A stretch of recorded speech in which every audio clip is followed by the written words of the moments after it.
Welcome back to Beyond the Diamond. Producer Josh from behind the chair to into first chair. The Astros are 43-41. Tic-tac-toe 8 series in the last 9? 7 of the last 7 8. of the last 8.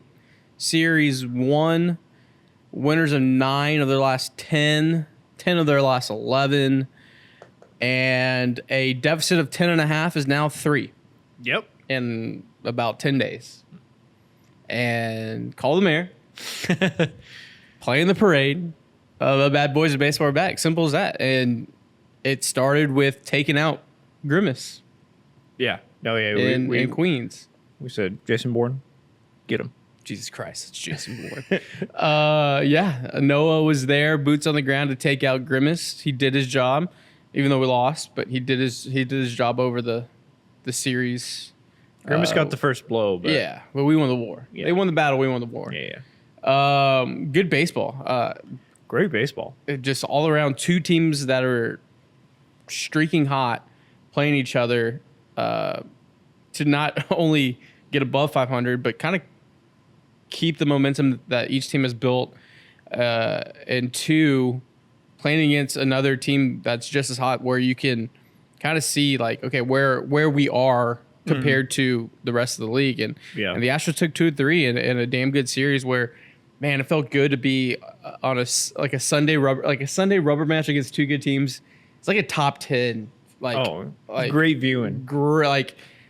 I cut the yard. I just put the MLB.com, have the app, put the audio on, and just did the yard. And I was like, this is the perfect Sunday. Oh, yeah. I mean, it was 150 degrees outside. Yeah. But it was just like, I just love a good Sunday matinee rubber game match against 2 good teams playing good baseball. And that's what we got. Day game baseball on a weekend is just... It's just great. It is really, really good. Because it's just there. Like, you can be doing chores, you can be doing whatever, and it's just going to be there. It's going to be there for you. And you wrap up a June with the best record in baseball, with a 9-6 win on Saturday after dropping game 1, 7-2. A game where that Friday game, it was like, oh, when you make mistakes in baseball and give good teams extra outs, they make you pay. And that's what happened. You had Jeff McNeil, of all people, golf one out on Blanco to end his night after the Bregman error. And you were just like, you just can't give good teams, because we were on the other side. We saw that literally on that Wednesday when the Rockies decided to just boot the ball and give the Astros 6 outs. And so it was just like, okay, that's just baseball. Like, you know, you got to make the plays. But the guys that bounce back on Saturday to win. The bounce back is everything. Huge. Yeah. Absolutely huge. Winning 9-6. And then going to the game on Sunday where you were cruising, and then a 2-run home run here, a 2-run home run there. You're tied. A 3-hour rain delay. That is the game that really showed me. I mean, obviously they've been on a tear, but that was the game that really was like 2-3 weeks ago. They lose. Game.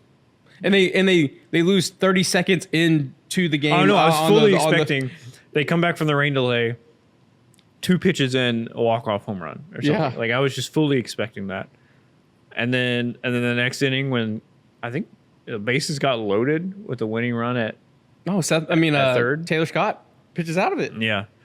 That, and then the Blue Jays game yesterday, just 2 games that a few weeks ago I would pencil in. If you told me like about halfway through the game what was going on, I'd be like, oh, they're going to lose this game. Well, I'll even go a step further. 3 games in a row. Saturday, you had Framber Valdez throw a fit like a child on the mound and dig your team in a hole where it was 6-1 through 3. Framber couldn't even get through 5, and you just had this offense.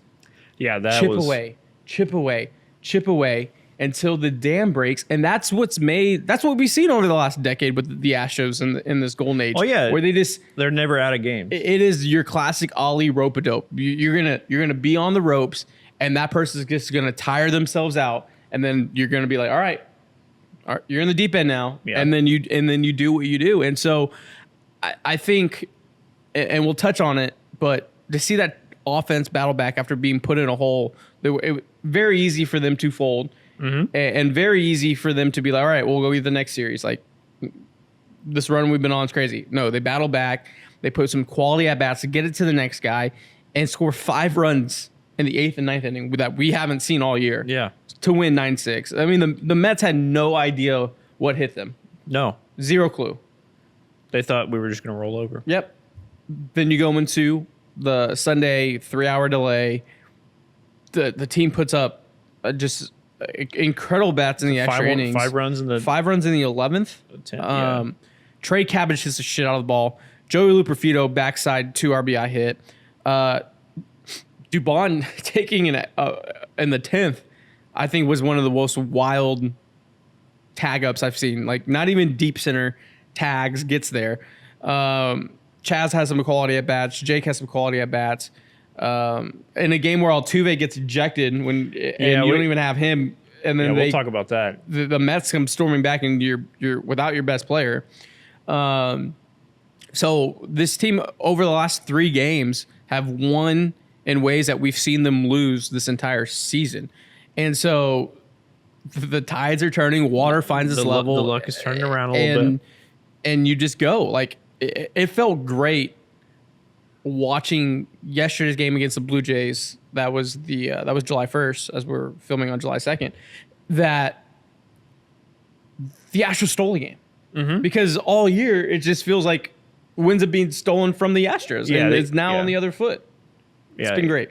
It's one of those things where finally, a lot of the season, it was that thing where the offense is good, the starting pitching is good, the bullpen blows it.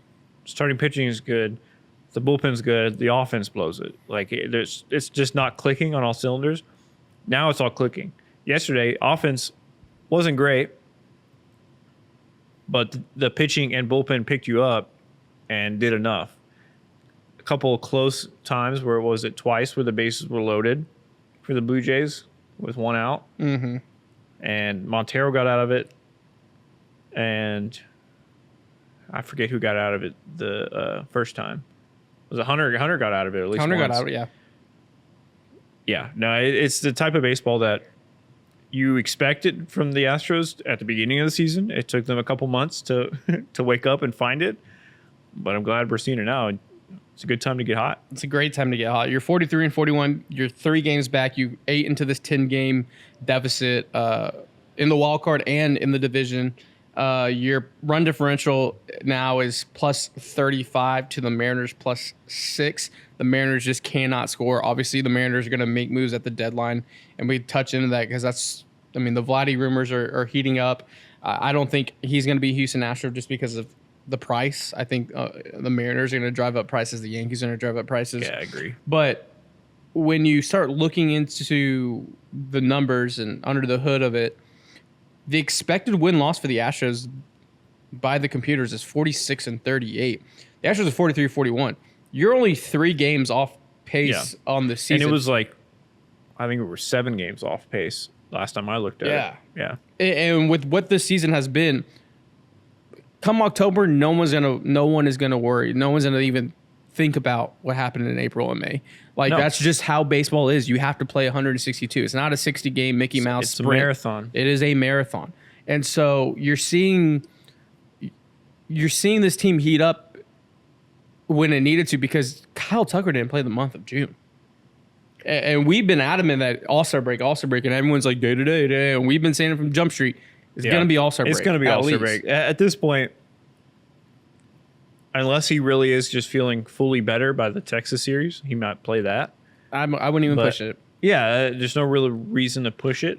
Unless if he's 100% healthy and is like just sitting there ready to play, then yeah. Yeah, for sure. But if he's even a little bit banged up still, just wait till after All-Star break. And you're the whole month of June, we said if the Astros want to be where we expect them to be at the end of the season, they had to win the month of June. After that Giants series, hell, even after losing that Angels to White Sox game, I was like, man, we were just pissing away this soft spot in the schedule.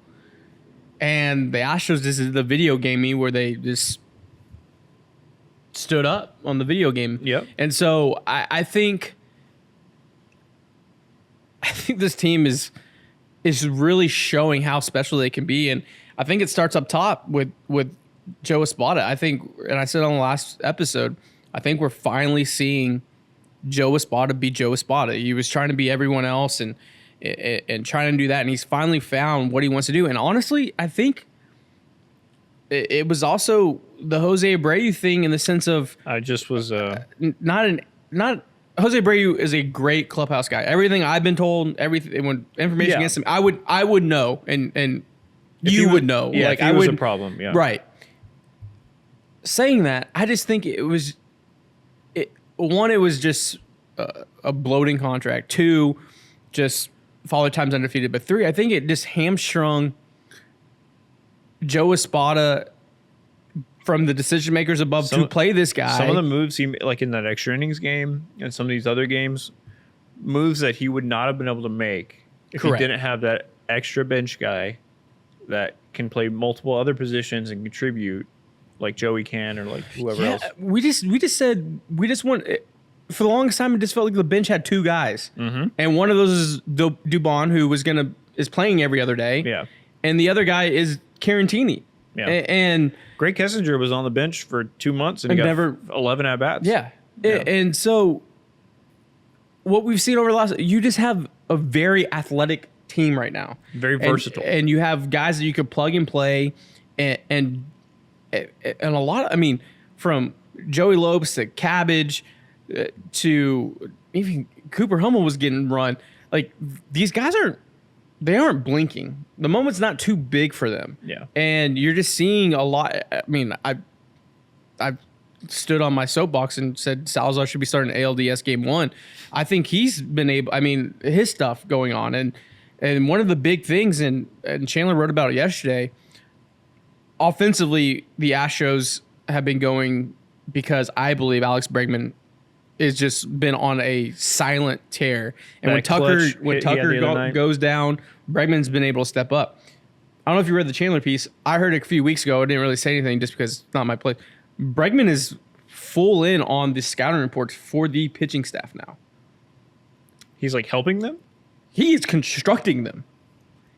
He's constructing the scouting reports for the pitchers? Yes. On the opposing hitters. He's doing what Maldi did last year. This is the best way I can describe it. This is an Office reference. Sure. When Michael Scott fired Dwight. Yeah. And Dwight went to, I think, Staples or something like that.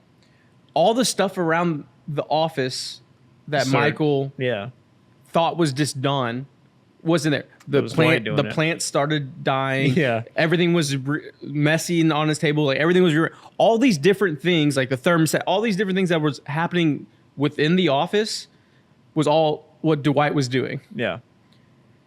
I think for the first month and a half, everyone was like, why is this not being done? Why is this? Because Maldonado was doing it. So now it's all hands on deck. Hey, let's pick it up. Let's fucking go. I'll pull up the excerpt from Chandler on his thing. But yeah, I heard it a couple of weeks ago. Didn't say anything. I was like, it's a good little data point. And then Chandler wrote about it yesterday. What time? Do you know when he started doing that? I'll check. I'll check it here after this. Because it'd be interesting to look at the record. No, it's very much this hot streak. While you're looking that up, do you know the Astros record? Not to harp on Jose Abreu because, like you said, I don't think it was specifically a him issue. Obviously, he wasn't contributing to wins, but I think it was more of the negative retraction of having a empty roster spot, basically. But the Astros released Jose Abreu on June 14th. They have not lost a series since, and they are 12-3. It's for wild. Yeah, that was right after that Giant series. If you want to play devil's advocate, the Astros have a really good record without Kyle Tucker. It's just a baseball thing, but I definitely feel like this team and roster construction is just way more athletic. Yeah, you have way more versatile pieces. You don't have an anchor kind of holding you. It's looking now, zooming out 30,000 feet. It definitely feels like Joe Espada was managing with one hand tied behind his back. Oh, 100%. Well, yeah, I think the age-old argument and the whole entire reason behind WAR as a stat is a negative player. War's bad. A negative player is more impactful on your team and more hurtful to your team than not having a positive player. So I mean, like, it's easier to replace a Kyle Tucker than it is to play with a hole in the lineup, because you can replace the aggregate. You can get hitters like that are replacement level. You know, you're replacing a +4 player with a plus 0.5 player. That's easier to do than to replace a -4 player with a plus 0.5 player, because that's not making up the difference. So, yeah, I think whatever the reason is, there's a lot of them. Yeah. They're on a roll, and we just need them to keep it up. This is from Chandler Rome, his piece yesterday. Bregman has been increasingly more involved with some of the pitchers' game planning and received ample credit from Brown for his turnaround. Advice from a hitter, especially one with Bregman's experience, provide a different perspective for young pitchers still learning the league. I'm going to go back in my text right now to figure out when I got that text, when it first came on my radar. But, yeah. I wonder if it has to do with, what was it, starting in like June or late May? Like, it was like since May 21st, all the stats have been saying that's when the Astros starting pitching staff has been like top in the league. It's around the 17th of June. Interesting. They've been crazy good. It was the off day before the White Sox series. That was around when I got it. Okay. This is just bad podcasting right now. That's fine. Yeah, so interesting that finally came out. Not that. Well, the pitching's been lights out, outstanding since then. Couple, only a few games where a few individual pitchers kind of blew a certain game, but other than that, the staff as a whole has been very much locked down. Interesting. I mean, you can't. Yes, there's been a soft spot in the schedule. Yes, but you still got to play. What these guys are operating at a high level right now, and I tweeted it out, and it's crazy. And I'll say it. I said I'm very close to saying it. Start this off for a good clip. I'm very close for saying that every time Hunter Brown starts a baseball game from here on out, I am penciling doubles in my doubles. I'm penciling W's in my head, like I did in 2019 with Garrett Cole. I hear you. Hold on. I hear you. I see your comments. I see you typing. I'm not saying Hunter Brown is putting up production of Garrett Cole 2019. That's not what I'm saying. I'm saying the mindset that I'm having is that when he is pitching every 5th day, and maybe every 6th day, because we need to go to a 6-man here soon, as long as that arm does not get tired, the way he is pitching, the moxie he has, the stuff he is showing, the sinkers in, cutter slider away, Uncle Charlie snapping down, fastball riding up. I mean, I am penciling W's for the rest of the year until I'm proven otherwise, because he has pitched his damn ass off, and it's not a flash in the pan. It is not. Yes, is there going to be a start where he gives up some runs? 100%. It's the show. But I am very close to say, yeah, he's not a every random. start from here on out, until I'm proven otherwise, it is a W on the calendar. Well, he has 8 quality starts in a row and a 1.05 ERA in his last 7 starts. In 2019, when Garrett Cole went on that crazy run, I believe it was like a 1.21 ERA or whatever. I mean, obviously that was over the span of, I think it was it 13 starts in a row where he just went absolutely off. And it was funny. So Garrett Cole, 2019, from May 27th on, he went kind of run when Hunter turned it on. He went 16-0. with a 1.78 ERA, 226 strikeouts, and 22 appearances. Okay, I'm not saying he's strike out that many people, but I mean, but history does repeat itself.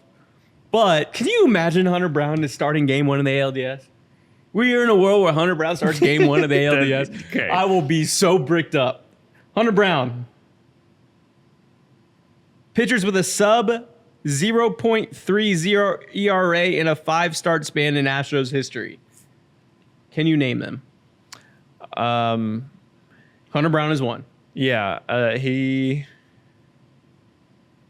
Technically, Tim, J.R. Richard, Nolan Ryan, Yep. Roger Clemens, No. 86. Scott. No. Good guess, though.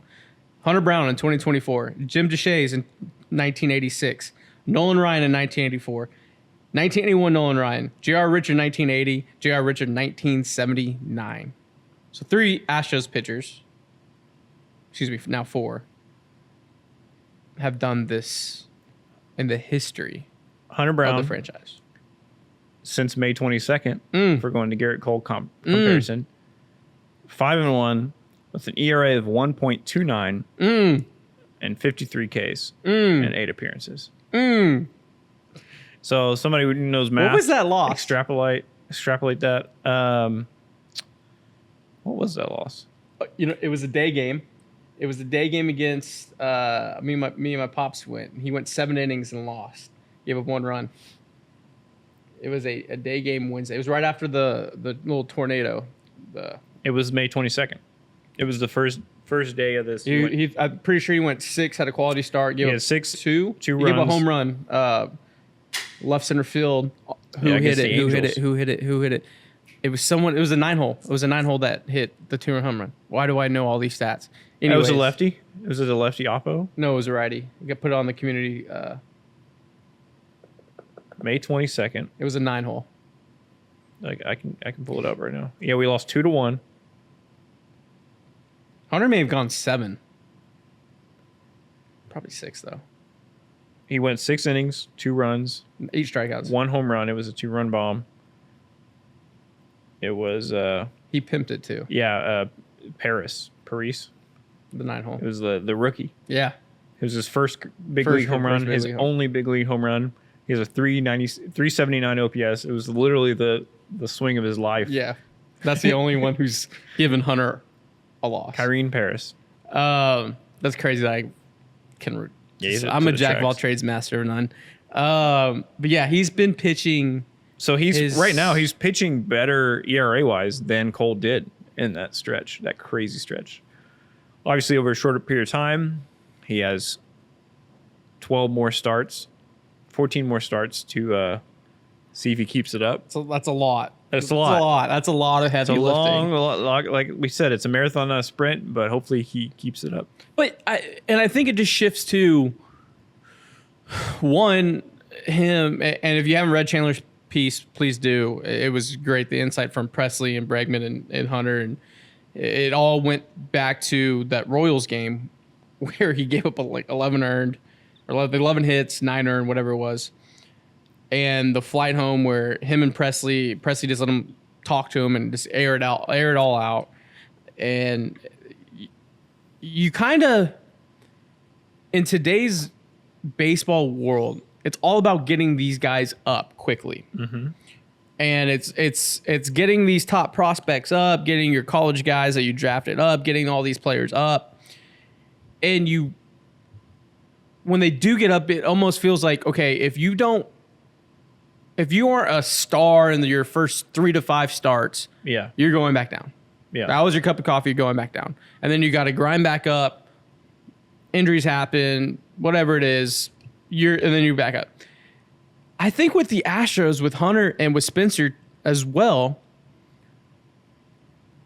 maybe these injuries were a blessing in disguise in the sense of their development. Because we said it, y'all said it, everyone would say it. There was gonna be a hard decision when these arms were coming back of who was gonna be sent down. And Hunter Brown was one foot out the door and bags packed to Sugarland, especially after that string of starts. Urquidy goes down, stays down. Javier goes down, stays down. You now have to keep up Spencer and you have to keep up Hunter. And they got to grow. They got to develop. And what we've seen over the last 7 weeks, I think is, even though with the injuries to two guys that you penciled in for a lot of innings and a lot of production, you have growth of two young pitchers that would not have had this growth if these guys are healthy. Yeah. Hunter Brown, there's another timeline where Jose Urquidy's back, Christian Javier's back. Hunter Brown's probably in Sugarland. Spencer's probably in Sugarland. Oh yeah, and now most you teams have, like that guy. He does those adjustments and he learns in Sugarland or in AA, AAA. But he's having to learn these mistakes under the spotlight at the big league level. And we talked about it where you can grow in the show. And that was the whole thing about Joey. We're like, let's keep Joey up, keep Joey up, keep Joey up. He can grow in the show. He's not getting the at-bats, but he can grow in the show. There's value there. And I think with Hunter and Spencer, injuries aside, they have been able to grow in the show, and winning fixes everything. Confidence fixes everything. You have a monster in Hunter Brown where I think Major League Baseball teams are going to need a calendar year to figure out his stuff because he is running the sinker in. He is still throwing the cutter slider. He's throwing the fastball, four seam up 98, 99, and then dropping the hook. Yeah. That stuff plays. Like it doesn't, you get all the film you want. You still need a long time to dissect tendencies and everything like that. He has these guys, has me in just a mental blender. So comparing him to another another pitcher that had some struggles early in his career, Justin Verlander's third full season in the big leagues. What do you think his ERA was? How long was the time period? It was his third full season. Ooh, JV? He was 25, just like Hunter is right now. 4.5? 4.84. Damn, I'm pretty good. Could you imagine if everybody in that third full season of Justin Verlander had 33 starts? So he was going every fifth day. Imagine if a team gave up on him. His first year, he had 3.63. Second year, 3.66. Third year, 4.84. Fourth year, 3.45. Fifth year, 3.37. And then that sixth year, he had a 2.40. And that was when he won the MVP and went off. Like, it took him time. A lot of pitchers, it takes time. You don't just come up as a rookie and all of a sudden you're a Cy Young. I mean, unless you're like Jacob deGrom or like a few like outliers. But for the most part, and not saying that Hunter Brown's going to go off and have a Hall of Fame career. That'd be awesome if he does. But it takes time. You got to have patience with a pitcher like that. Right now, he's in his third full season. And he has an ERA around 4. Yeah, I mean, obviously you're going to have the conversations about inning thresholds, career highs. All of that comes with the young pitchers. But on July 2nd, yes, the offense is carrying the load and will have to continue the load. These young arms are producing at a very high level where my confidence meter day to day going into game to game is no longer, what do we have? Like, what Astros team's going to show up? What young arm? Like, the uncertainty's gone in my eyes. Yeah. I am fully back to where. Well, I think it's gone in their eyes too. Yeah. It's just like this fog has lifted. Yeah. And you're just like, oh, okay, this is who we are. This is who we are. This is who we are. This is the team we expect. And I think you're seeing that with the local 9. You're seeing that in the front office. You're seeing that with the fan base. You're seeing it on Twitter. You're seeing it on Instagram. You're seeing it everywhere. And there's a certain confidence this team has and just oozes out over the last decade. And it scares the shit out of everyone because you had. Did you see it? You see it up in the Pacific Northwest? Cal Raleigh says? Oh, yeah. Yeah. You have Cal Raleigh. Stupid. When did he say that? They are now 0-2, so 3 days ago. Okay. Since that. The Mariners, who had a 10.5 game lead 2 weeks ago, is now down to 3. Astros lost. It was Friday night. Astros lose Friday night. Mariners walk off Friday night. Cal Raleigh, and we'll drop the video in right here. Mm-hmm. In a post-game on-field interview, says, "Isn't always great. It's a great night when the Houston Astros lose." Brother man.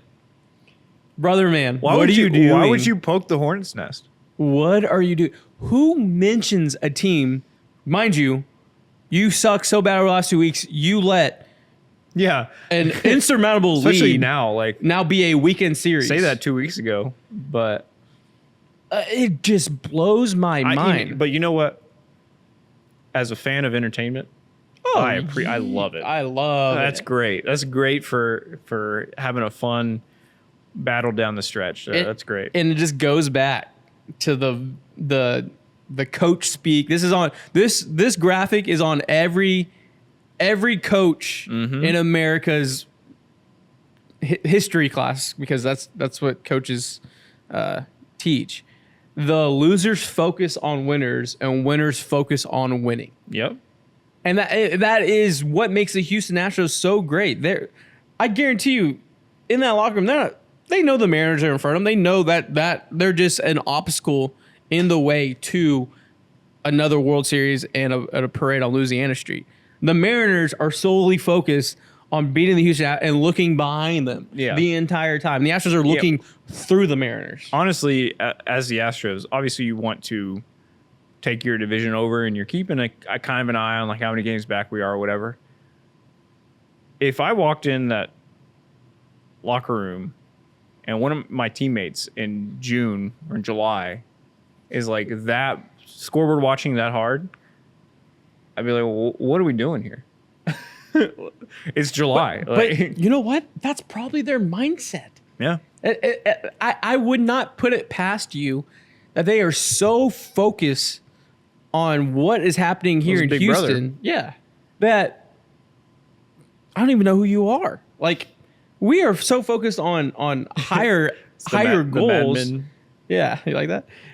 We're collectively as a city are so focused to have a parade on Louisiana Street, to personally call the mayor, that we're not worried about the AL West in June, July, about, sweating it out. You want to take? I'll give you a take, Seattle. I think the Astros pass Seattle, and they don't give back the division lead.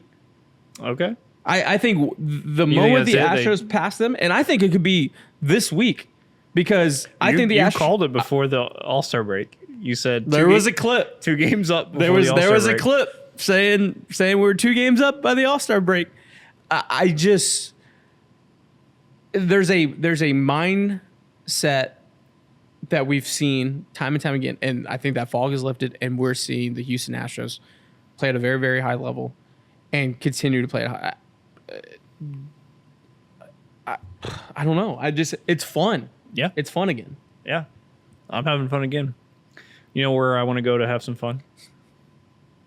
A couple of different spots. Yeah. Maybe tonight I'll go somewhere. Tomorrow I'll go somewhere different. Where should I go first? I mean, hold on. I have one last thing. Okay. I have one last thing. All right. Because I didn't bring it up. What Hunter Brown did yesterday against the Blue Jays on Canada Day with CB Buckner behind the plate, I think was a huge growth thing. Oh, yeah. Because CB Buckner behind the plate is terrible. Yeah.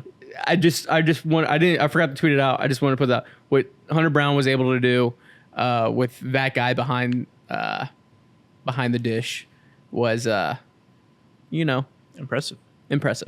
But it's a new month. We have a new sponsor, Jesse's Burger and Shakes.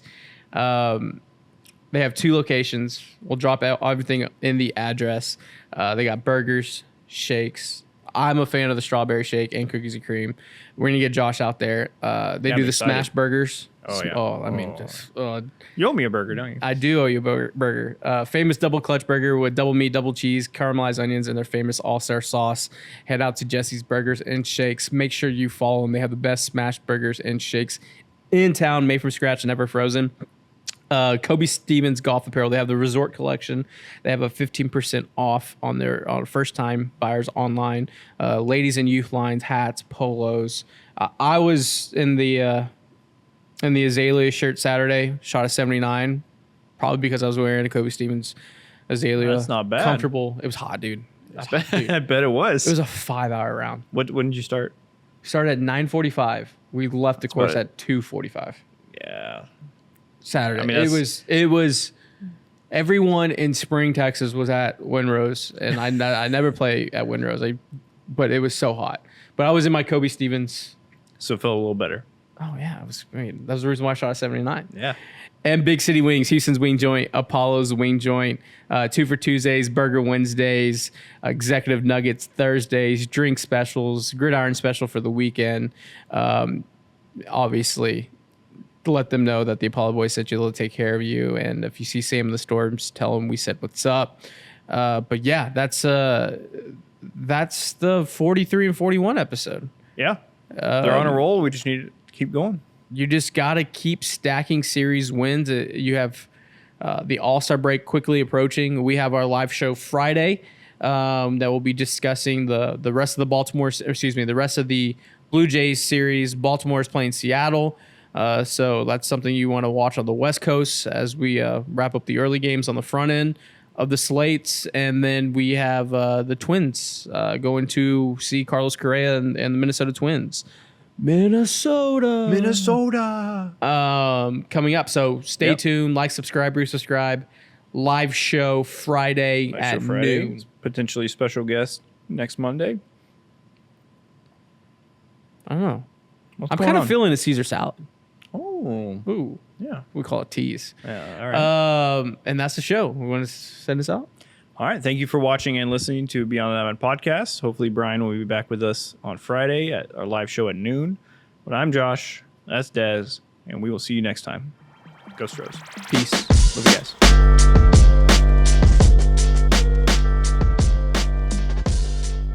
Who the fuck's that the guy on the far right? Top or bottom? Bottom. That guy? Who fucking knows? Will White. Oh, sure, dude. Oh, yeah. Career 34 WAR, yeah. Fuck off. I'd have a career 75. Hold on, go back to his profile. 5'9", 175. Yeah, sure, buddy. Died 1911. Yeah, you had a career 35 WAR. You had almost 300 wins.